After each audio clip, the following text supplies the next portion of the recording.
Gordon, when friends in the UK, Jonathan Glennie and fellow authors saw that we were going to talk, they were keen for me to ask a question about the work they've produced, and indeed I wrote it forward to the book, around global public investment for global public goods. And you have clearly defined the need to respond in these situations with the vaccines and the therapeutics and the diagnostics and the other equipments and supplies as global public goods. So they've asked if I could ask a question. Have you seen the initiative that's building around global public investment, capital letters, informed by experts and academics, but which is also developing in dialogue with civil society and other key stakeholders, trying to bring countries together around a truly democratic proposal for international public finance?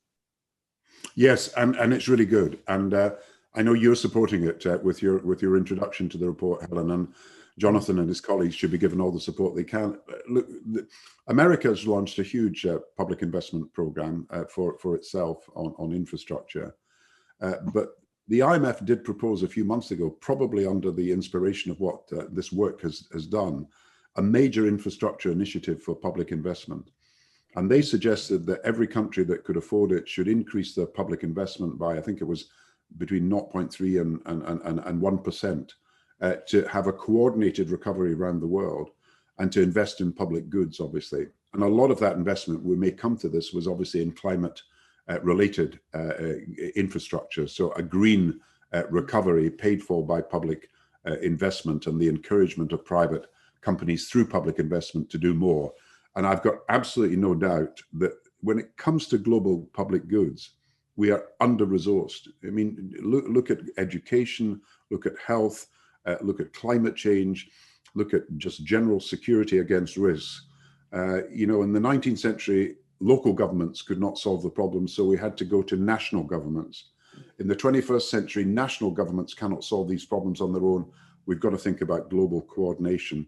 So if anything is to come out of this crisis, I think people are going to realize that the nationalism of the last 10 years, America first, China first, India first, Turkey first, Russia first, and so on, the closing of borders, the immigration controls, the walls that have been built. There are now 66 walls around the world, not just the Trump wall in America, that, if you like, separating countries off, that we've got to get away from this protectionist decade, and we've got to have better cooperation. Now, I think Joe Biden wants it, and I think others will respond, but we really have got to get the measures in place to deal with the provision of global public goods. Interesting that G7 also had things to say about funding infrastructure, and it's been widely interpreted as an attempt to provide a counterweight to China's Belt and Road Initiative, which has put trillions out there in debt, really, to a range of low and middle income countries. Now, of course, the geopolitical and geo-economic role of China is of great interest in New Zealand and Australia. I wondered if you'd have any comment on what the G7 had to say about the infrastructure in that light. Yeah, well, clearly there is the danger now of one world, two systems. So there's a real danger, and you must feel it very acutely, that the world is going to be divided between the institutions around China, which extend to Asia as a whole, but wider in some cases to Africa, and what will now or might be seen as Western institutions. So you could have an international monetary fund that's run by America, essentially, and then an Asian monetary fund run by China. That is the danger, that we're splitting up into one world, two systems.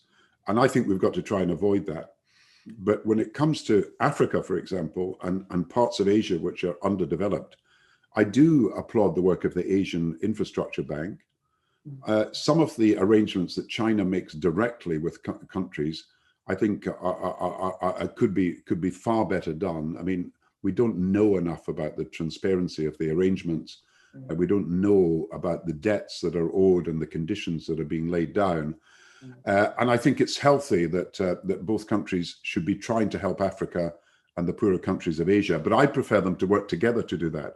When I went to China a year or two ago before the pandemic, people were talking then about where America or the West and China could cooperate. And one of them was on infrastructure in Africa. And, you know, there are huge projects in Africa waiting to be done for hydroelectricity and for the provision of water, for the development of green industries.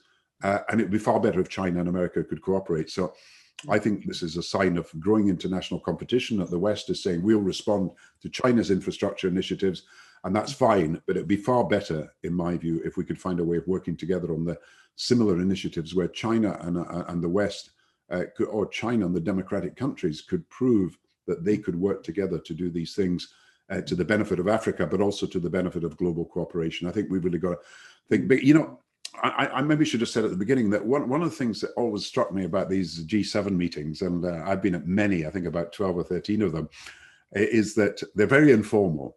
And the danger of informality is it could become just an excuse for people talking and letting off steam, and you actually don't get any action. And I think some of that happened with all the photo calls and all the sort of informality of last weekend. And I tell the story in the book that I write about one of the meetings I went to with Angela Merkel and Nicolas Sarkozy and Barroso, who was the head of the European Commission, and so on, and Berlusconi, the Prime Minister of Italy. And we were discussing the financial crisis. And this was a major turning point because Lehman Brothers had collapsed. 2008, I think Ben Bernanke said that 18 out of 20 American banks were in danger. And we were thinking, what's going to happen to Europe? America's in trouble. And I was saying, look, it's going to hit Europe. We've got to act quickly. And we had this meeting. We were sitting around this table, informally, of course. Then we broke for coffee. And then suddenly we had Berlusconi, the Prime Minister of Italy, saying, amateurs, amateurs, he said.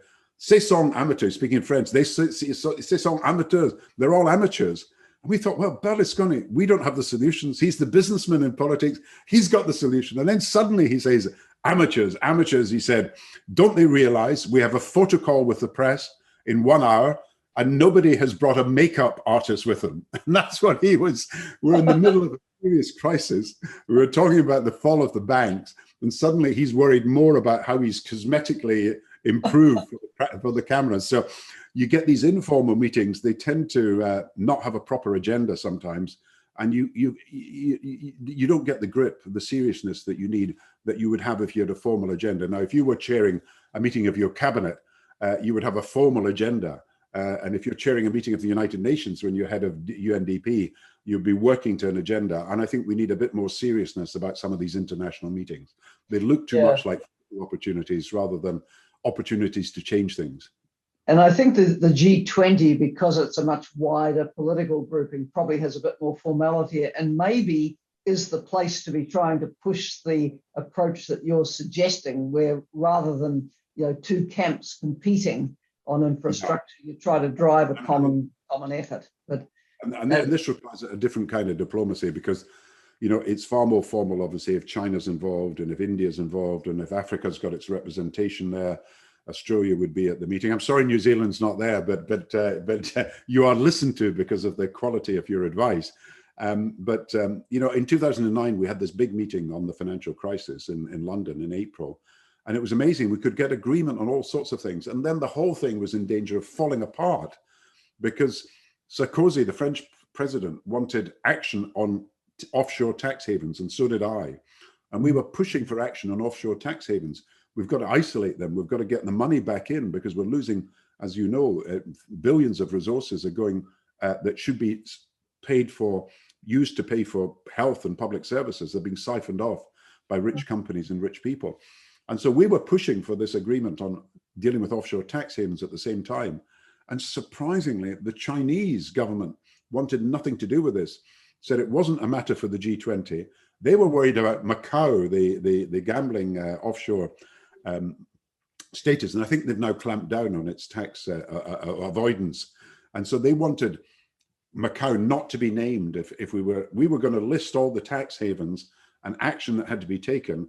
And those that were really serious, had a black mark, and then there was gray, and then there was those that were okay. And we couldn't get an agreement on this issue of tax havens. And so we had to do a compromise, which was an organization you'll know, the OECD, the Organization of Cooperation and Development in Paris. So instead of the G20 announcing a decision on tax, we got the OECD that didn't include China to announce the decision on tax in Paris. So you had to have all these compromises, but we need the G20 to work, because if the world economy is going to recover, and this is probably an issue you also want to raise, if jobs are going to be safer, if we're going to have growth, and we had to do that in 2009, we need China and Europe and America, all the big economic blocs to be involved in getting to a solution. So we need the G20 to work. And I am hopeful that under Mario Draghi, the Italian Prime Minister, that's where the G20 will be held in October. I'm hopeful that they might actually move forward some of the proposals that you and I put to the G7 and haven't yet been agreed. And I think we've just got to keep going, because international cooperation is a difficult business, because you've got all sorts of sensitivities, as you know, you've got all sorts of national interests that have got to be respected. Like, you know, we don't want to talk about tax. I mean, G20 wasn't allowed to talk about the environment until only a few years ago, because people were sensitive on that. So we should put a lot of energy into making the G20 work. And I agree.